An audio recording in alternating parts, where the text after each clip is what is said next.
Bem, gente, bom dia. Hoje é aula de redação, né? Porque eu estou adiantado com a gramática, então vou tentar adiantar um pouco a redação, porque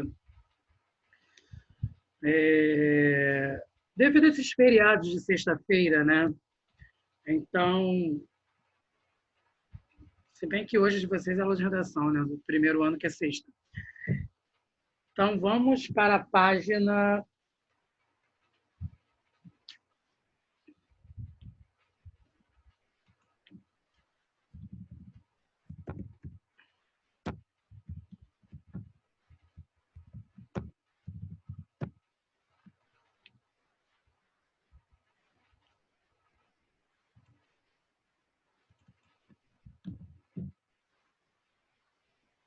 Então, vamos lá, turma. O relato narrativa ficcional, né? Vamos entender isso, o que é relatar até nós irmos à narrativa, né? Ó, olha só, turma. O texto de relato é contextualizado com referências de espaço e de tempo em seu desenvolvimento a expressões que indicam sequência lógica. Vamos entender isso aí, né? Ele está sendo contextualizado com espaço e com tempo, ou seja, eu tenho que saber onde que está passando, onde foi e quando foi. Quando eu falar referências de espaço, a primeira coisa que tem que vir à minha cabeça é onde aconteceu a narrativa. E quando aconteceu? É o tempo, né? Em seu desenvolvimento, há expressões que indicam sequência lógica, ou seja, há uma sequência para que as coisas aconteçam. Em geral, contém introdução, desenvolvimento e conclusão. Os fatos são registrados na ordem cronológica, com opinião e uma reflexão do autor da experiência. Ou seja, você vai contar, como você vai registrar, né, numa ordem cronológica, e você ainda vai opinar. O enunciador conta a sua experiência usando verbos no pretérito. Gente, se você está contando uma história, se você está relatando um fato, você não vai relatar como se aquilo estivesse acontecendo em tempo presente. Né? Você vai relatar de uma maneira que esteja acontecendo, que já aconteceu. Né?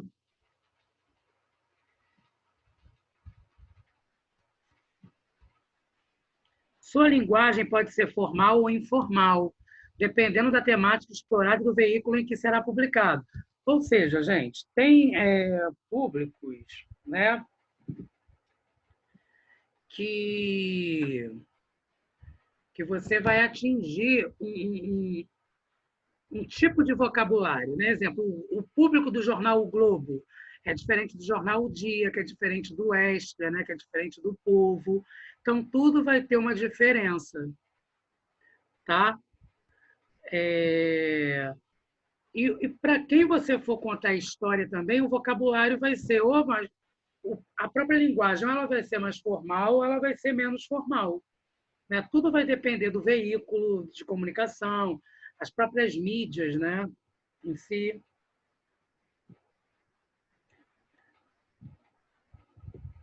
Agora vamos ver a diferença do relato oral, que é o relato que é de uma maneira de fala, e o relato a partir da escrita. Vamos ver essa diferença.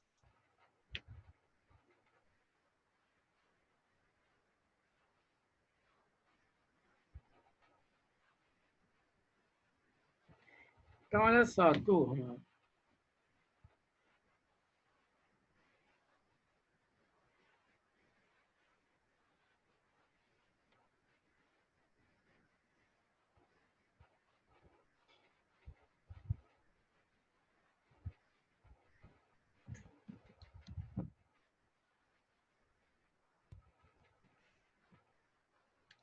Ainda que sejam textos que possuam a mesma função comunicativa, ou seja, de relatar um episódio relevante da vida do protagonista, do narrador, os relatos pessoais podem surgir de maneira oral ou escrita. Olha só, gente, a mesma função comunicativa, relatar um episódio relevante da vida do protagonista. A grande diferença entre as duas modalidades é certamente a linguagem empregada em cada uma delas. Por quê, gente? Vocês sabem que há diferença entre a fala e há diferença entre a escrita. Então, a maneira que nós falamos é diferente da maneira que nós escrevemos. Então, é claro que isso vai surtir efeito na hora de nós produzirmos o nosso texto. Enquanto no relato oral notamos a presença da oralidade com uma linguagem mais descontraída, no relato escrito, a linguagem formal é utilizada seguindo as normas da língua, como concordâncias, pontuação, ortografia, dentre outros.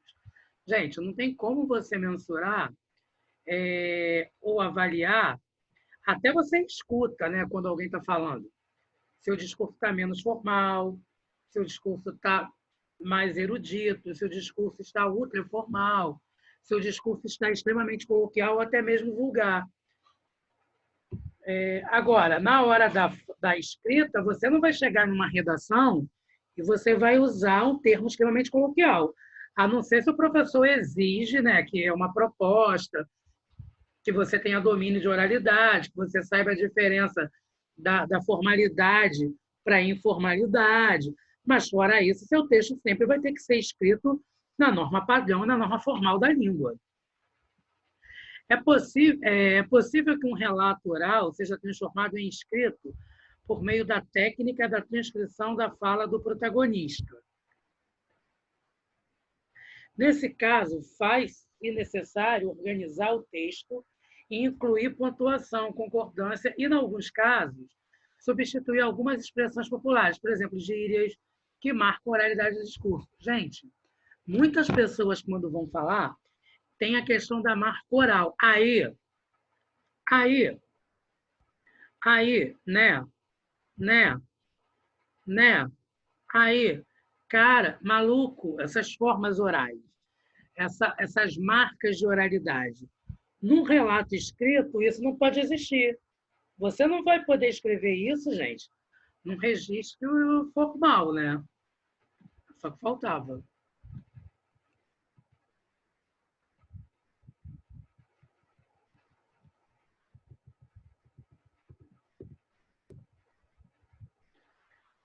Então, olha só, como fazer um relato pessoal, né?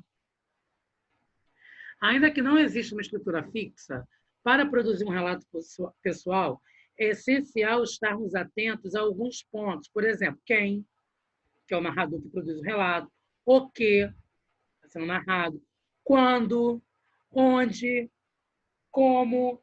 O como é o de que maneira aconteceu e o porquê. O que é que causou aquele fato? Né? O título.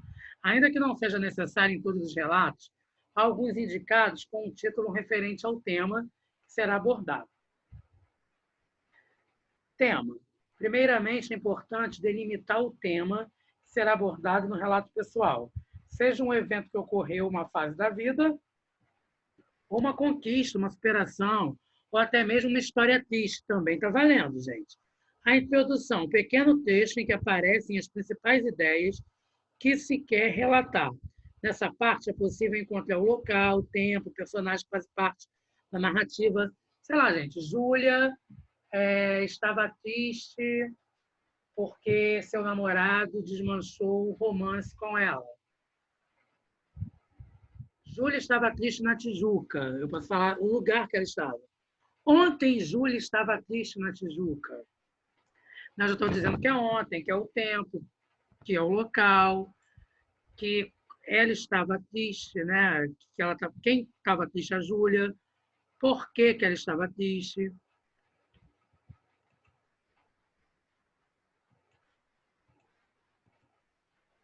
Contexto. Como fazer um relato pessoal, né? O contexto. Aí, opa. Observe em que contexto se passa um relato que será narrado. Fique atento à utilização dos tempos verbais no presente e no passado e ainda ao espaço que ocorrem os fatos. As personagens. Observe no seu relato quais são as pessoas envolvidas e de qual maneira devemos mencioná-las no texto, por exemplo. Se elas são relevantes e fazem parte do acontecimento. Gente, tem pessoas que, quando você está fazendo um relato, elas são só citadas. Ah, a Maria. Quem é a Maria? É uma moça que estava na padaria, mas ela não vai ter aquela relevância, aquela importância, né? O desfecho, é o término. Após apresentar a sequência de fatos, a ordem dos acontecimentos, é extremamente importante pensar numa conclusão para seu relato, seja uma questão que surgiu com a escrita ou mesmo uma sugestão para as pessoas que enfrentam tal problema.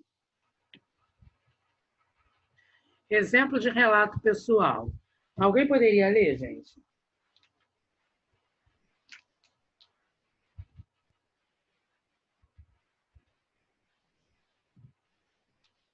João Batista, 42 anos, desempregado, foi detido na tarde de ontem sobre a ponte do Limão.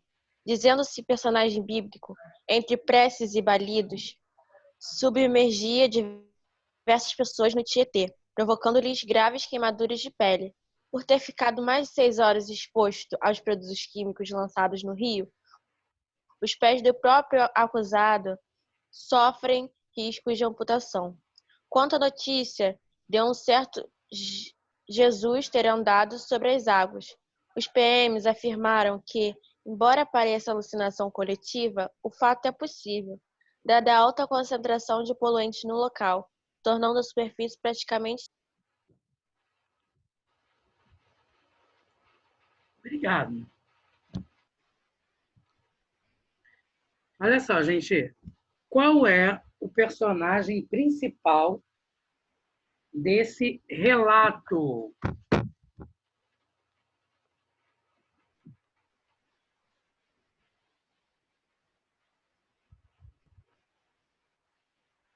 No caso, quem seria aí, gente?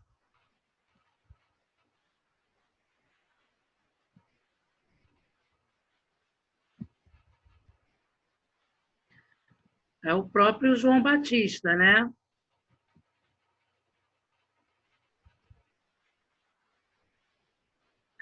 Então, no caso A1 aqui, essa atividade está na página 553, tá, turma? A1 é o próprio João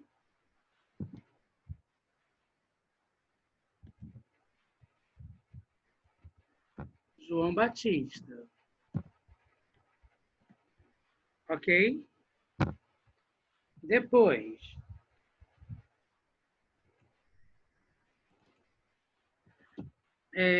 ainda na 1, né? Que ação ele praticava quando foi preso? Com quais consequências?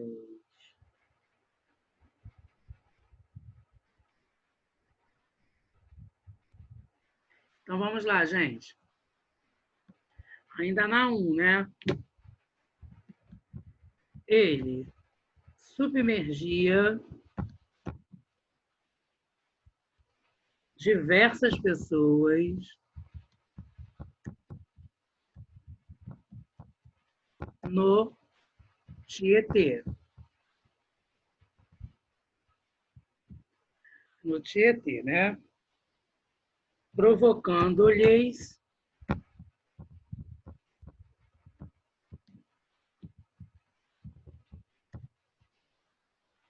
graves queimaduras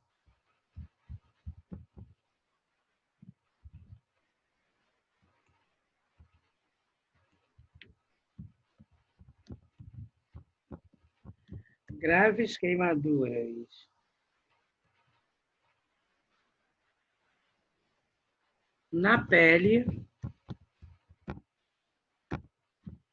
e sofrendo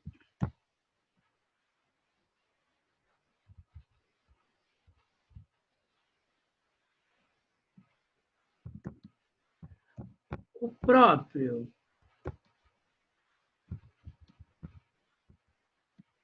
Batista tinha um risco, né, de amputação nos pés, né?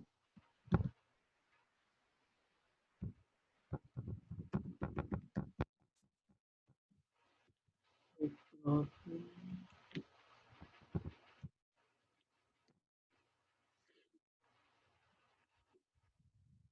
vamos à próxima. Está no chat, ok?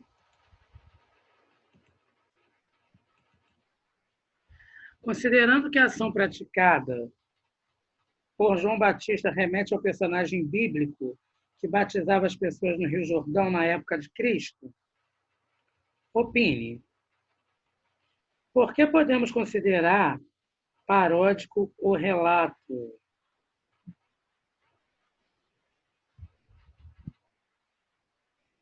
Porque, olha só, gente, o próprio João Batista, ele batizava, né, as pessoas no rio. Lembram disso, dessa passagem bíblica? E aqui, no caso, o nosso Batista, que também se chama Batista, né? Ele fazia o quê? Tinha a questão do rio, né? Mas como tinha alguns poluentes, né? Alguns produtos faziam com que as pessoas adquirissem queimaduras na parte da perna. Né? Então, é uma paródia, sim.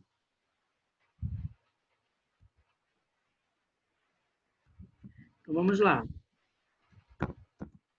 O relato parodia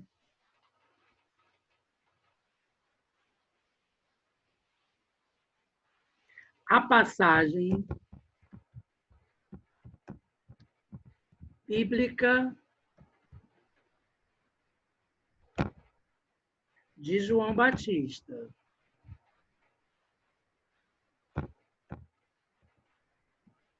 JB João Batista, da gente. Por mostrar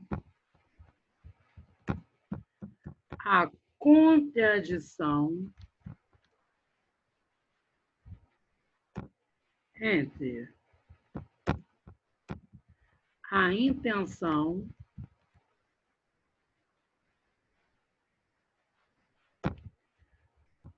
da personagem do texto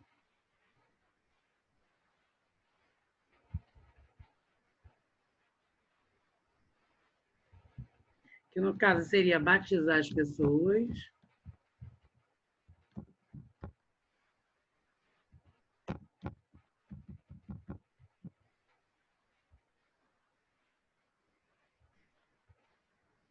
e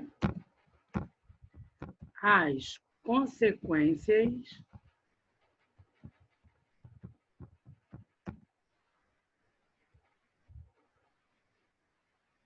concretas de suas ações.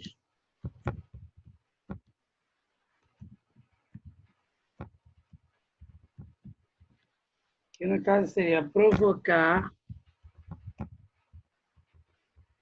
queimaduras na pele delas.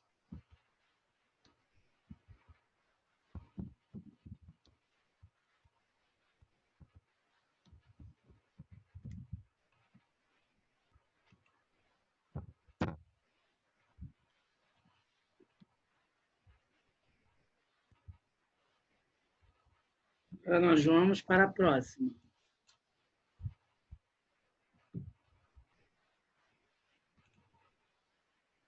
Que tipo de expectativa o título cria no leitor? A volta do Messias, né, gente?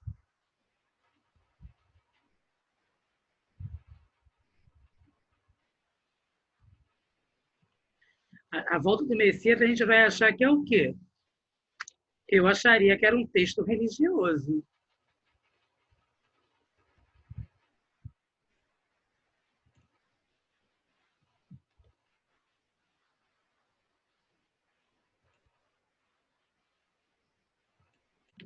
Então vamos lá. Ué, gente, Cauã tá aqui, nunca vi Cauã aqui.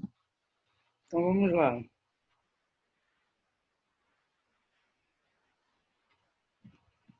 seria um texto religioso. Por quê? A gente vai ler, está falando sobre Messias, a gente acha que está falando de religião, né?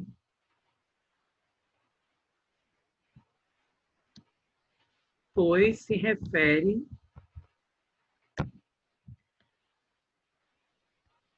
a um tema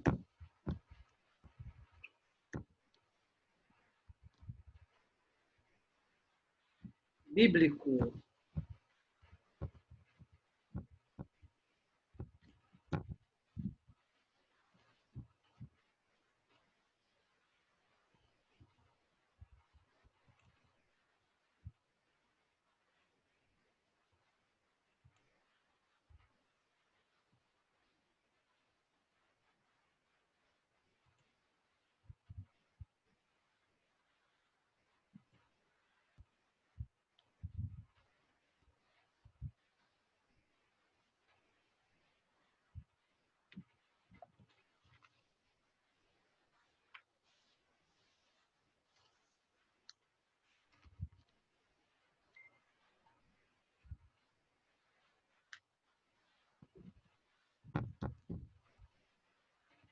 Agora, olha só, gente. Vocês estão ainda na página 553. Vocês estão na página 553?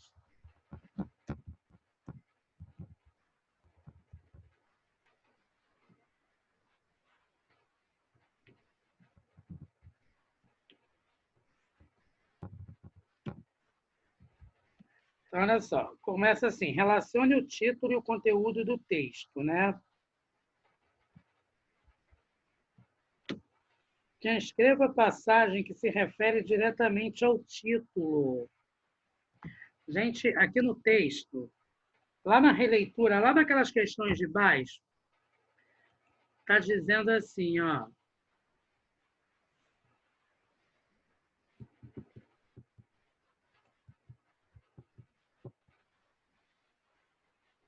Nesse texto aqui, vocês vão lá no texto que está lá em cima, na página 553, e vocês vão achar, transcrever a passagem que se refere diretamente ao título.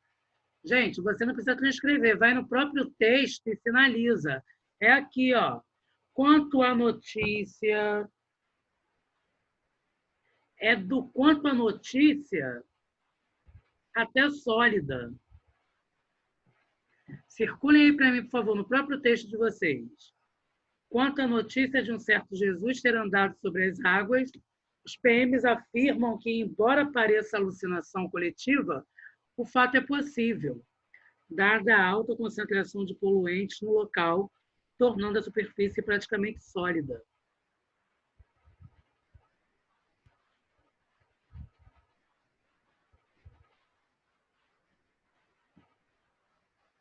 Circularam aí? Então tá, vamos para B. Que expressão presente na passagem converte Jesus num homem comum? Ok, Melinda. Qual seria aí, gente? Tem uma expressão aí que converte Jesus a um homem comum. Que expressão é essa, gente?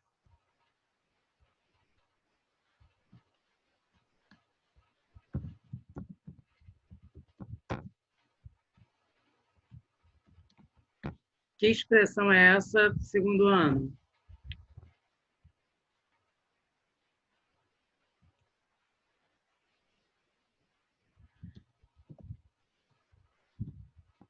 Um certo Jesus. Agora, AC. Segundo os PMs, o milagre de Jesus caminhar sobre as águas converte-se em fato possível. Identifique a causa e a consequência desse fato. Então, vamos lá.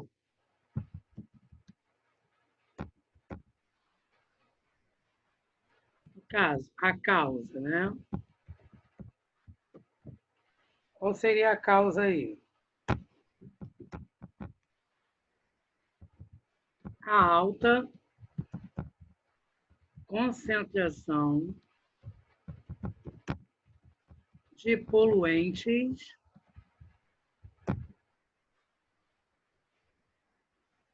no local.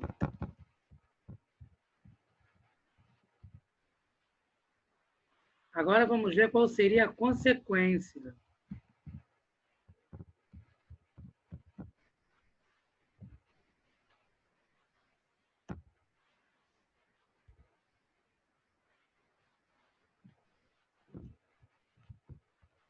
Tornando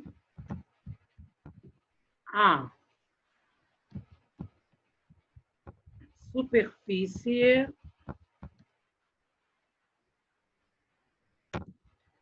praticamente sólida.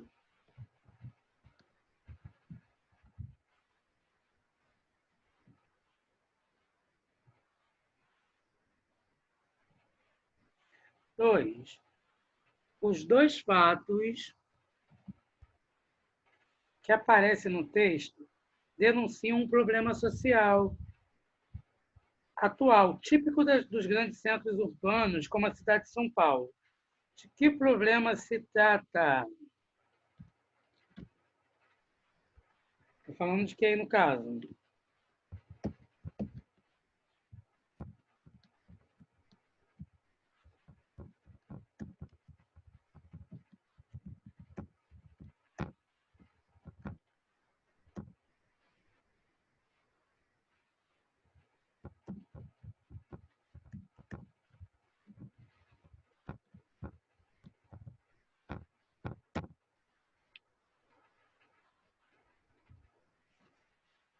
Isso aí, menina, poluição. Sem dúvida. Vamos para a terceira.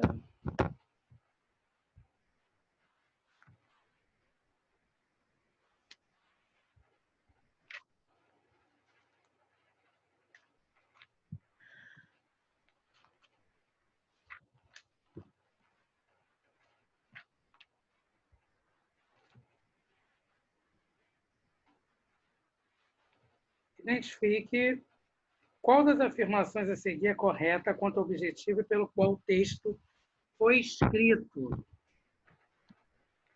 O texto foi escrito com o objetivo de informar o leitor sobre acontecimentos verídicos.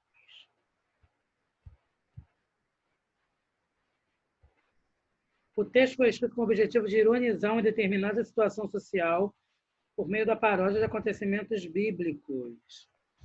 Então, a questão 3 é a afirmativa.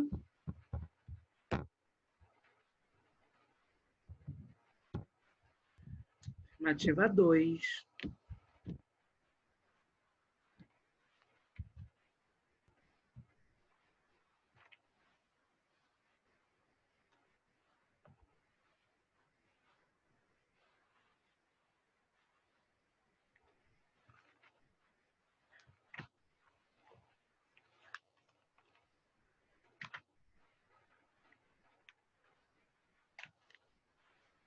Aí agora, turma,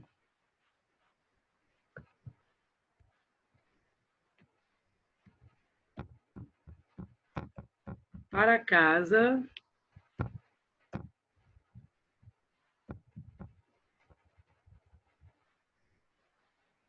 página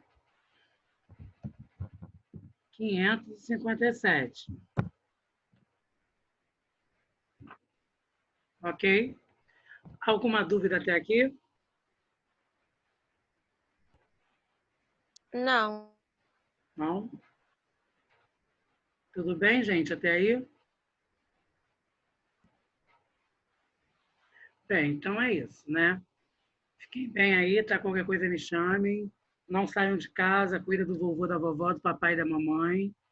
E um beijo. Não deixem de fazer o trabalho de casa, hein?